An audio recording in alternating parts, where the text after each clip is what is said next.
Magic of the internet, it is possible for me to respond to some things that were said by a Canadian psychologist by the name of Jordan Peterson, who teaches at the University of Toronto.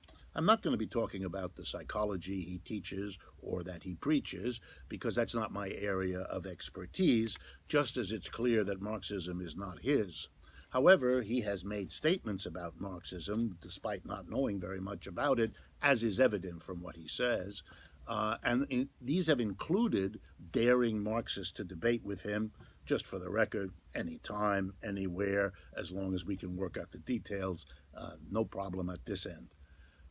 So what is it that's wrong with what Mr. Peterson has to say about Marxism? Well, it's partly that he's recycling old Cold War stuff. The Cold War was over in 1989. Most of us have moved on around the world. Mr. Peterson seems to be stuck. And he's stuck with one of the oldest kinds of arguments imaginable, telling us that we should not be interested in Marxism. In fact, it's kind of immoral, in his words, to be interested in Marxism in view of what Stalin did in Soviet Russia. Well, okay, Stalin did terrible things in Soviet Russia.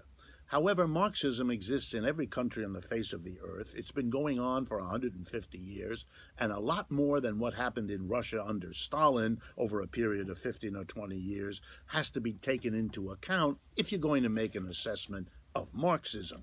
To use the one example that is really horrible over there as the judgment on Marxism would be about the same sense as saying Christianity should be dismissed because of the Catholic Inquisition or the destruction of the Native American population by Christians, or the Holocaust against Jews, gays, and so forth by Christians in Germany, and on and on and on. 2 world wars by capitalist Christian countries fighting each other might all qualify for the kinds of argument Mr. Peterson makes. We don't make those kinds of arguments because they make no sense, and Mr. Peterson oughtn't to do that with Marxism.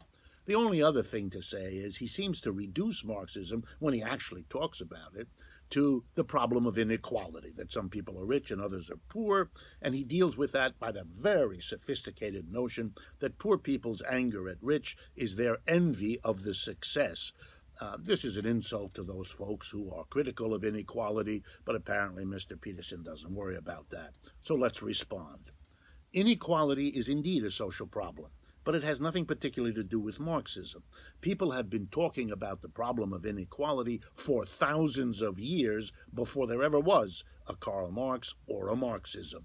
The whole point of Marxism was to explain why inequality under capitalism didn't go away. And let's remind everybody, capitalism comes into the world in the French and American revolutions, talking about being better than feudalism, because under capitalism, you see, we are free, we are equal, we are democratic, and all the rest of it. Capitalism was to bring, in the words of the French Revolution, liberty, equality, and fraternity. Well, as you know, and I know, and even Mr. Peterson must know, we have capitalism, we sure do, but we don't have freedom, equality, and fraternity, not even close. Mr. Peterson's own speech is an indication of that.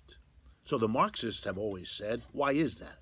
Why do we not have the equality that capitalism promised? And the answer is in the analysis of capitalism, the way in which capitalism organizes society with employers and employees, the kind of parallel to lords and serfs and masters and slaves, such that the employees produce the wealth that the capitalists get into their hands, thereby becoming wealthier, while the mass of the working people are excluded from the very surplus their creativity puts on this earth. In other words, there's an explanation. If Mr. Peterson understood that, his critique of capitalism might address that explanation. Instead, he acts as though there is no explanation, that Marxism is about the envy of the poor against the rich, with this caricature, with this straw man, which he knocks down with gusto. He thinks he's actually done something. For those who know something about Marxism, listening to him is embarrassing.